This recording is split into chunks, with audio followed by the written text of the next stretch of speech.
Hello and welcome to the program. I'm Susan Ilian. Ukrainian President Volodymyr Zelensky has visited the flooded southern region of Kherson to discuss emergency operations after flooding caused by the destruction of a huge dam. Moscow, which launched a full-scale invasion of Ukraine in February 2022, and Kyiv blamed each other for the destruction of the Kakhovka hydroelectric station and dam, which unleashed floodwater from the Dnipro River. Mr. Zelensky visited a road crossing in Kherson where people were being evacuated. Kherson's governor had said earlier that 600 square kilometers, equivalent to 230 square kilometers of the region, was underwater, most of it on the Russian-occupied side of the river, and that nearly 2,000 people had already left that affected area. The Ukrainian president said it is important to calculate the damage and allocate funds to compensate residents affected by the disaster and develop a program to compensate for losses or relocate businesses within the Kherson region.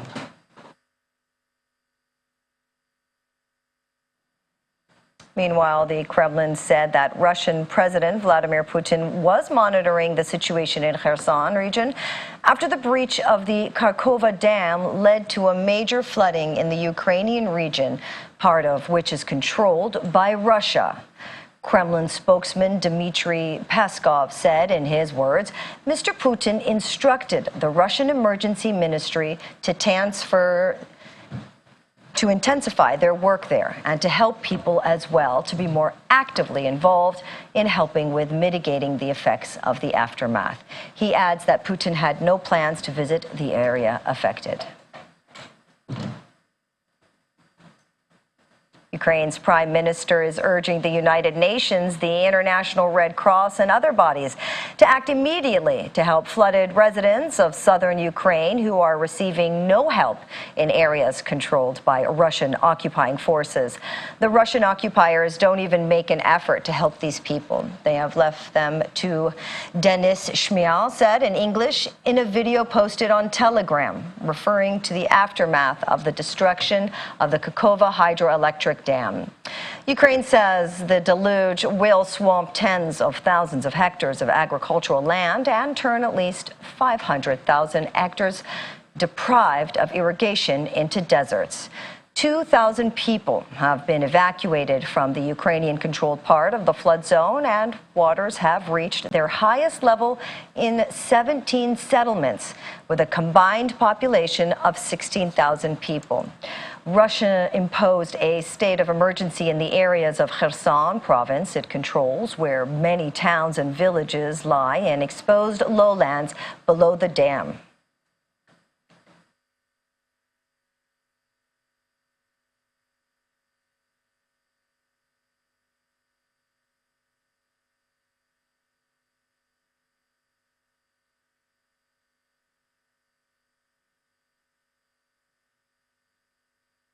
Humanitarian organizations. Last night, Russian forces destroyed the dam of the Kakhovka hydroelectric power plant. This horrifying act of terror has resulted in a massive ecological and humanitarian catastrophe. Dozens of settlements have been already flooded by water. The Ukrainian government has organized the evacuation from the territory of Kherson Oblast under our control. However, on the left bank, in the temporarily occupied area, people have been abandoned by the Russians. 10 settlements have been flooded there, and hundreds of homes have vanished beneath the water. People who stayed there are forced to leave their homes on their own, while those unable to do so find themselves trapped in the face of this disaster. The Russian occupiers don't even make an effort to help these people. They have left them to perish. International humanitarian organizations, on behalf of the government of Ukraine, I urge you, you must act immediately. We appeal to you to take charge of evacuating people from the territories of Kherson Oblast occupied by Russia. We must save the lives of these people whom the occupiers have condemned to death.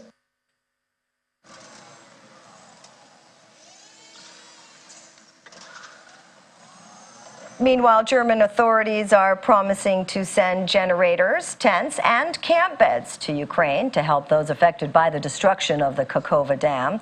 Workers at a logistics center of Germany's Federal Agency for Technical Relief were busy loading relief goods.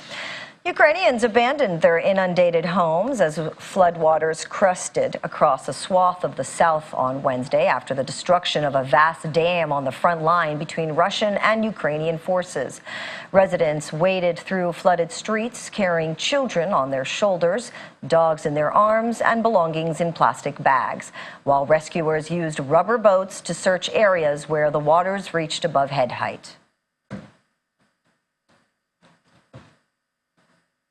Villagers in Russian-controlled Ukraine surveyed the damage to their flooded homes from a massive dam breach on Wednesday. Russian-appointed authorities ordered residents of 3 districts to leave their homes as water surged from the collapsed Kakhovka Dam. The village of Kakhovka in the Kherson region of Russian-controlled Ukraine was completely submerged. Water had risen to the roofs of some of the dwellings in the village, which is located directly on the banks of the Dnieper River. Residents of Kakhovka traveled throughout flooded streets by boat to offer help to people waiting for the flooding to subside.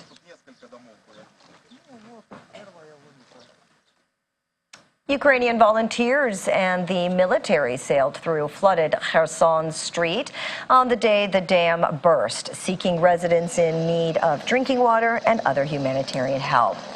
Sviatoslav, a 38-year-old volunteer for the non-governmental aid operation organization, and his team came to Kherson with an inflatable boat to provide aid and evacuate stuck residents. Volunteers hand 65-year-old Serhiy, who is looking on from his balcony, a mobile battery for his phone, while Serhiy takes the risk to climb out his window onto an air conditioner.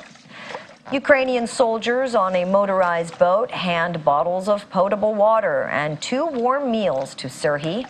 The Nova Kakhovka Dam collapse coincides with a looming, long-vaunted Ukrainian counteroffensive against Russia's invasion, likely the war's next major phase.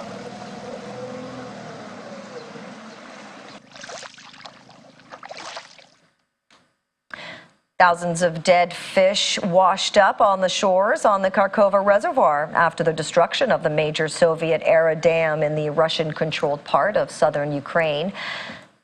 The 2,155 square kilometer Kakhovka Reservoir holds 18 cubic kilometers of water, a volume roughly equal to the Great Salt Lake in the U.S. state of Utah.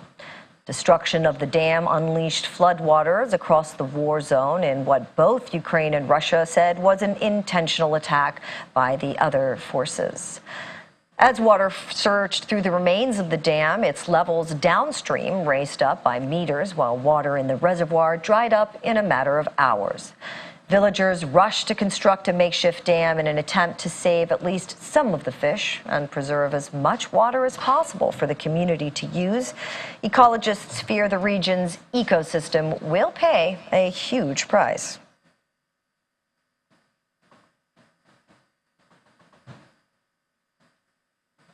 And the Red Cross has announced that the breach of the Nova Kakhovka Dam in Ukraine will have a catastrophic effect on locating landmines in the affected region.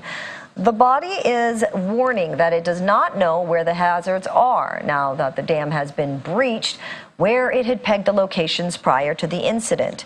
The ICRC had spent several months helping mine clearance operations in Ukraine, mapping and marking minefields and providing training and equipment.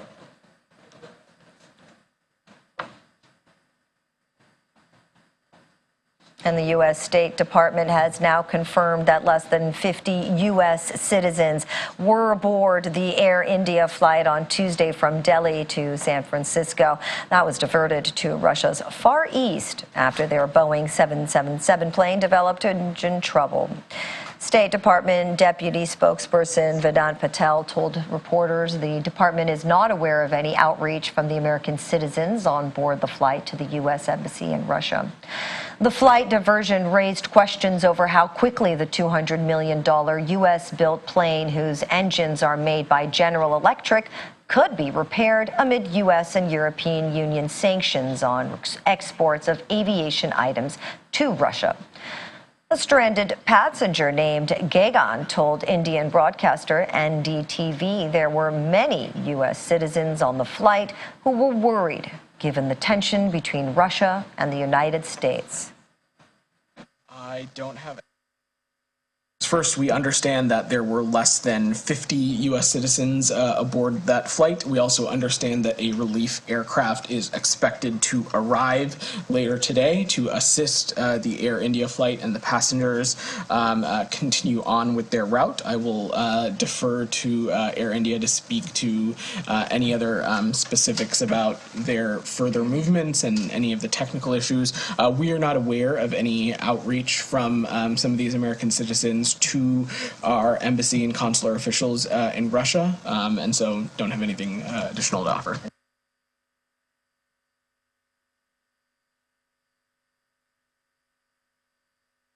Last minute.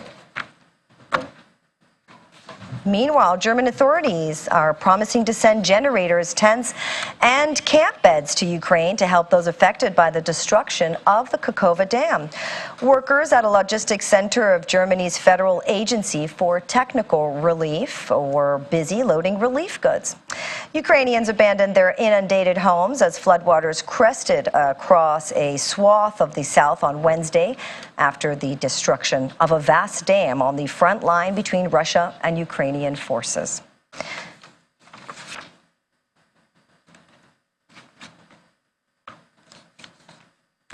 Let's bring in global affairs analyst Edward Okpa, who joins me from Dallas, Texas. Thanks for joining us here today. Do you think the destruction of the Nova Kakhovka Dam in southern Ukraine was deliberate, or was it a warning? Well, thank you for the question. In a war situation like this, you're going to have things that both sides are going to do. Can you hear me? Yes, I can. Yeah, so in a war situation, you're going to have things that both sides are going to do, accusing the other side of a wrongful act. So my question is, how was the dam breached? Was it by a bomb? Was it by a submarine and nobody saw it? What intelligence is out there by both sides? Because, this is not like a natural disaster. It actually was caused by a force that is intentionally delivered. And then, the effect is what we are seeing. So we need to find out who, what was going on. If they know that this dam is a likely danger when it's breached, how come there were not surveillance, whether by air or by whatever other means, to keep an eye on it so that what is happening now may have been prevented. So I wouldn't know, and I can for sure say it is, the blame is on the Russian side or the blame is on the Ukrainian side. But it's a wartime, and the propaganda and the efforts to inflict the most damage on the other side is always the intention of the warring side. So I think, it's just very unfortunate that civilians are suffering and properties are damaged. Hopefully, this will be resolved very soon. I don't know how many people might have died out of this, but, the damage is obviously very severe.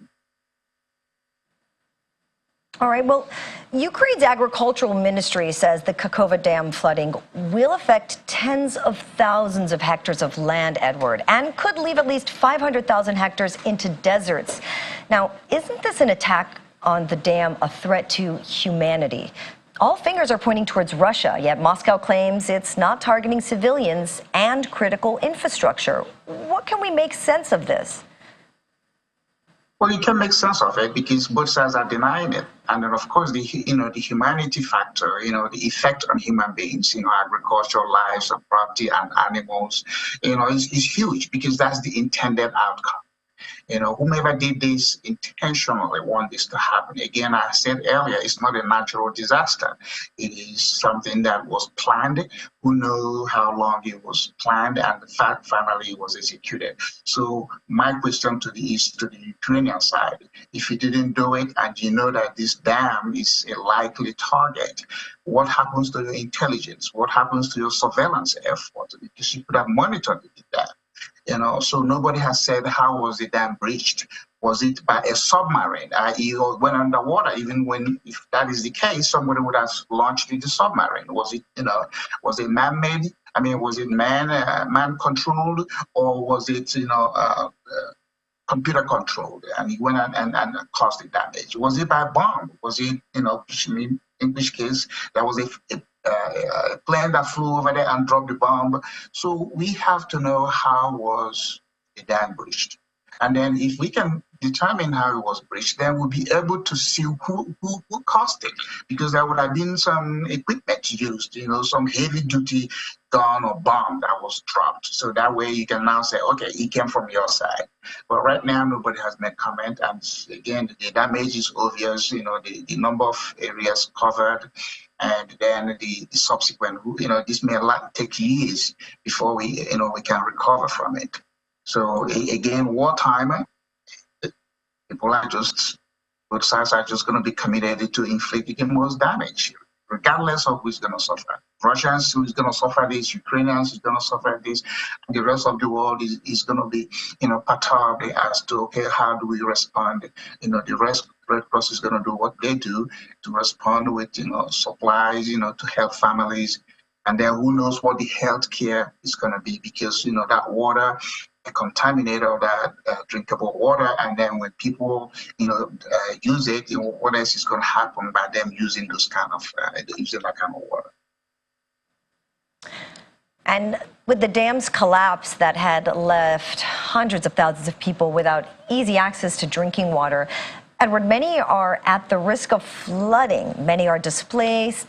How does the country begin to scale up efforts into recovering and rebuilding?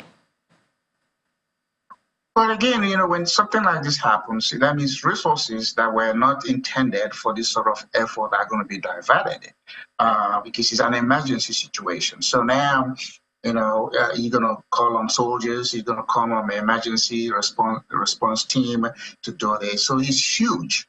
And then again, the health impact. The impact on food production or cultivation of crops, and so all these things, are going to affect the immediate people, and then what are the global consequences. Now, if there are supplies from that part of the world that export good, obviously it's going to take some time for them to be able to respond to supply those things they have been supplying to the world. So my thing is, war is not good for anybody. The winner, gets scarred, and the loser gets scarred. How can we in 21st century with, organizations like UN and so many other people begin to say, when you're fighting each other, these are some of the things you should not, destroy. Something like dam, electricity or a water supply, because those things affect people directly.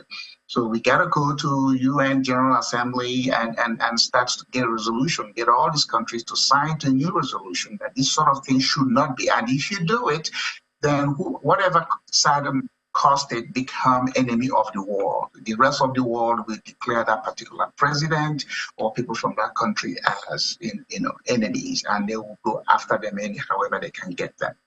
So because right now, war don't have rules, or even when you have it, some people are going to try to do or circumvent it in order to inflict the most damage.